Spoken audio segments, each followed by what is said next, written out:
이번 시간에는 변수의 측정 수준을 설정하는 방법에 대해서 배워보도록 하겠습니다. 이전에 작업한 파일을 불러오겠습니다. 햄버거 메뉴에서 리센트를 보시면은 이전에 작업한 파일을 볼 수가 있습니다. 이것을 클릭하면 됩니다.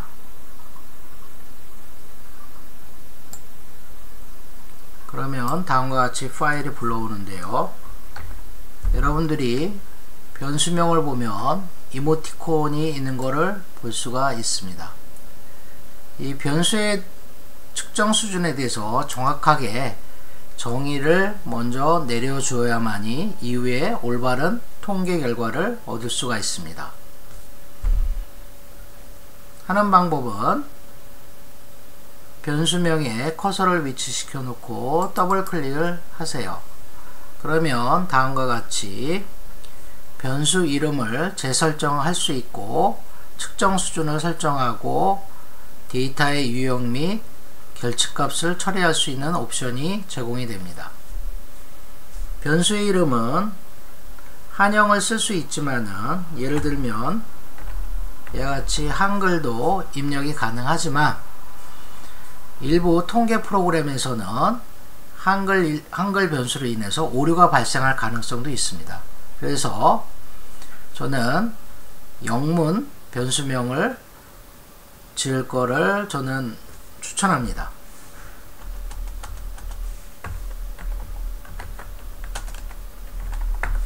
다음으로 두 번째 칸에는 변수의 수준에 대해서 각 레벨별 설명들을 붙일 수가 있습니다. 예를 든다면은 만약에 코딩을 1, 2, 3, 4로 했을 때 이후에 1이 어떠한 코딩인지 모를 경우가 있지 않습니까? 그럴 경우에는 이와 같이 이 디스크립션 란에 1은 예를 든다면 대도시, 2는 중소도시, 3은 읍면지역, 이런 형태로 라벨링을 붙여 놓으면 이후에 이 파일을 다시 열면 이와 같은 그 수준에 대한 설명들은 지워지지 않고 그대로 남아있게 됩니다. 그래서 각각의 예를 든다면 1, 2, 3이 뭘 의미하는지를 쉽게 파악을 할 수 있습니다.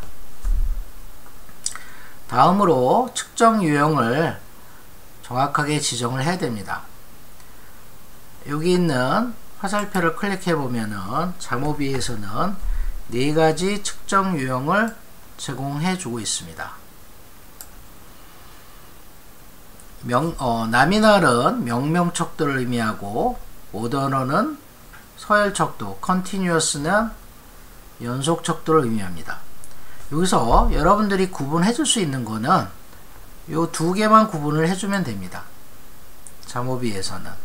즉 변수의 숫자의 속성이 연속적이지 않은, 즉 비연속일 경우에는, 비연속 변수일 경우에는 여러분들이 이 동그라미 3개의 나미널 척도를 선택하시면 됩니다. 그러나 숫자들이 연속적인 의미를 가질 경우, 예를 든다면은 키, 몸무게, 섭씨, 이런 것들은 숫자들이 연속성을 가지고 있습니다. 속성이 연속적일 경우에는 이와 같이 이모티콘이 자 형태로 표시된 컨티뉴어스를 선택하시면 됩니다. 즉 자모비에서는 여러분들이 숫자의 속성들이 비연속적인지 또는 연속적인지에 따라서 비연속일 경우에는 나미널 척도를 선택하시고 연속적일 경우에는 컨티뉴어스를 선택하시면 됩니다. 그리고 마지막으로 아이디는 그냥 일련 번호입니다. 여러분들이 아이디 같은 경우에는 선택을 해도 되고요. 만약에 변수 옆에 일련 번호가 변수라면은 이 아이디를 선택하시면 됩니다.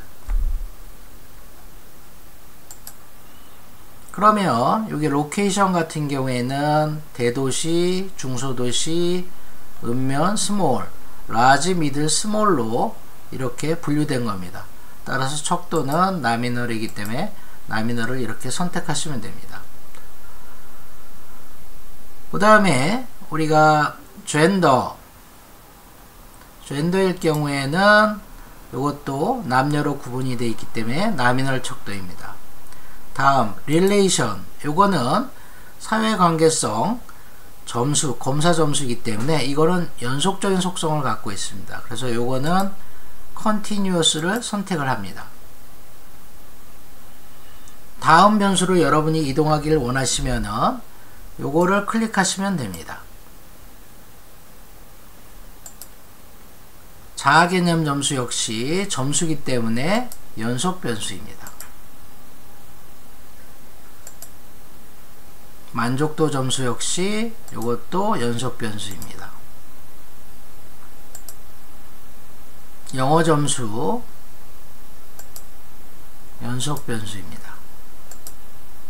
수학 점수 연속 변수입니다.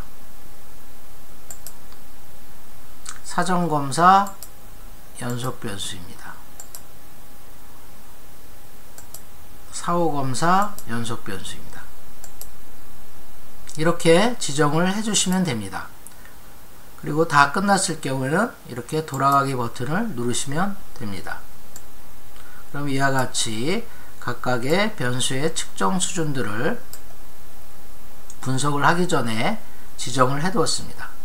이거를 수정하려면은 다시 클릭을 하시면은 이와 같이 열립니다.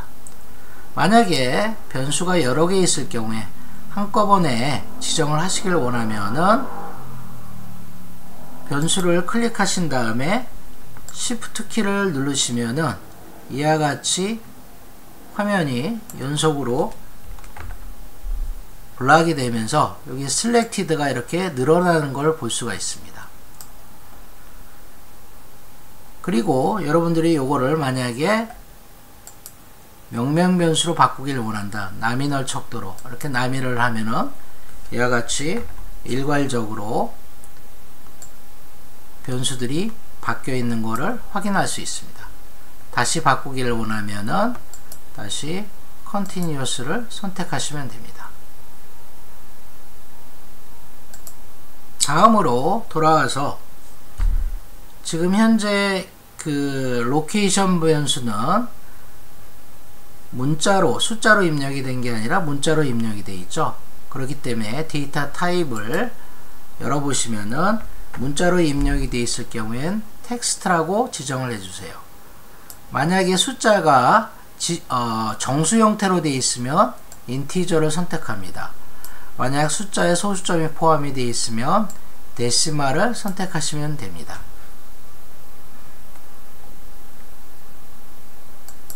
각각의 변수들의 데이터 타입을 한번 확인을 해 봅니다.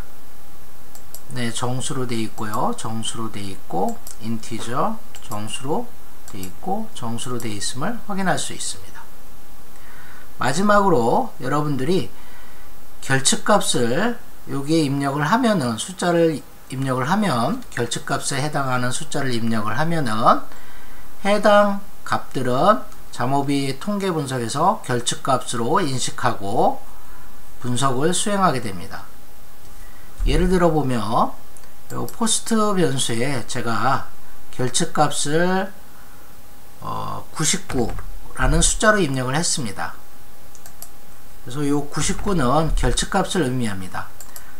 그러면은 이 포스트 변수에 이 99는 결측값이라고 인식을 해줘야 됩니다. 하는 방법은 이 missing value를 클릭을 하시면 새로운 창이 이와 같이 뜹니다. 그래서 여기서 add missing value를 클릭하세요.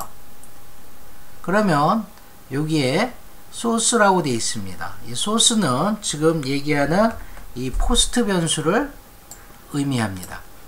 그럼 여기에 99라고 타이핑을 치시고 엔터를 치시면 됩니다. 그리고 이거를 접으시면은 이와 같이 missing value에 99란 숫자가 입력되어 있음이 확인이 됩니다. 그리고 이 결과는 요 포스트 변수를 보시면은 해당 99가 어떻게 나타났는가요? 아주 흐리게 나타났죠. 네, 이거는 결측값으로 인식하고 분석을 하게 됩니다. 잠오비에서는 이와 같이 missing value 값을, 결측값을 지정할 수도 있지만 이 결측값은 저는 이렇게 다른 숫자로 입력하기보다는 공란으로 남겨둘 것을 추천합니다. 잠오비에서는 공란인 경우에는 자동적으로 missing value로 인식을 하고 분석을 수행하게 됩니다. 다음으로 우리가 이렇게 그 비연속 변수를 클릭해 보면 각각의 비연속 변수에 대한 라벨이 이렇게 나오고 있습니다. 현재 지역에 대한 수준들은 large, middle, small 3개의 범주로 구성되어 있음을 우리가 확인할 수 있습니다. 그리고 이러한 변수들은 우리가 여기서 변경을 할 수 있는데요. large일 경우에 예를 든다면 이와 같이 대도시, middle, 중소도시, small, 읍면지역 이와 같이 해놓고 엔터를 치시면 이 파일에서 로케이션에서 각각의 값들이 이와 같이 변해 있는 것들을 우리가 확인을 할 수 있습니다.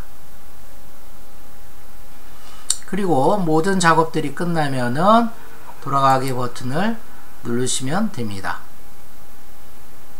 자, 이와 같이 변수의 측정 수준을 정확하게 설정을 한 다음에 이제부터 본격적인 통계 분석으로 들어갑니다. 이것으로 마치겠습니다. 감사합니다.